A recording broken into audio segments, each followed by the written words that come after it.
আমি আছি এখন ইংল্যান্ডের ক্রিউই এলাকাতে, CREWE।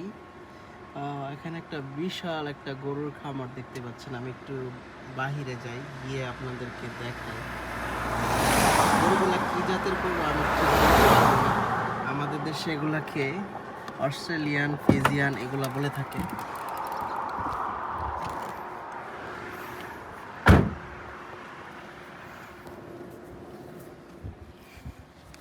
সো এটা হচ্ছে গরুর মনে হচ্ছে অনেকগুলা দুধ দেয়, কারণ হলো গিয়ে গরুর বানগুলা দেখেন, প্রত্যেকটা গরুর বান মাশাল্লাহ বিশাল বিশাল। এক একটা গরু, এখানে কতগুলা গরু হবে, 10, 20, 30 সব মিলে এখানে তো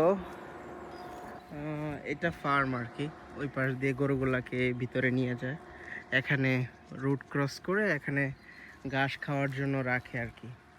সো এটা বেসিক্যালি গরুর শেড, আর এটা এখানে মালিক থাকে বাসায়। দেখেন গরুর বানগুলা অনেক বিশাল বিশাল বান গরুর, অনেক বড় ফার্ম মাশাআল্লাহ।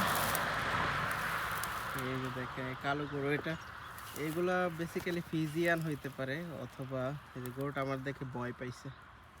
আর এগুলো ফিজিয়ান হইতে পারে অথবা অস্ট্রেলিয়ান হইতে পারে। এখানে সবগুলো হচ্ছে গাবি গরু। আমি একটা সিঙ্গেল গরুও পাইলাম না যে এখানে হচ্ছে গিয়ে মানে ওই মাংসের জন্য।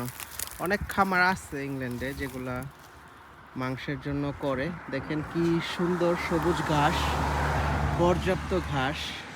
তো সারাদিন গরুগুলো এখানে ঘাস খাবে, এক্সট্রা কোনো খরচ নাই, খরচের পরিমাণ কম। গরু পালতে আসলে ঘাসের কোনো বিকল্প নাই। গরু পালতে হলে ঘাস লাগবেই। ঘাস ছাড়া গরু পালতে যে বলবে সে গরু পালা বোঝে না। আর যদি এটা মিথ্যা হয় তাহলে ইংল্যান্ডের এরা ভুল। আর এরা ভুল হইলে কিভাবে গরু থেকে এত টাকা লাভ করে গাড়ি বাড়ির মালিক হয়, এটাও বুঝতে হবে। সো আপনাদের দেশে যাদের গরুর ফার্ম আছে তারা এরকম ঘাসের ব্যবস্থা করতে পারেন, কারণ ঘাস ছাড়া গরু পালবেন না কখনো। অনেকেই বলে খড় দিয়ে গরু পালতে, যেটা অনেক এক্সপেন্সিভ, সবাই পারে না, আর সেরকম লাভও করতে পারবেন না।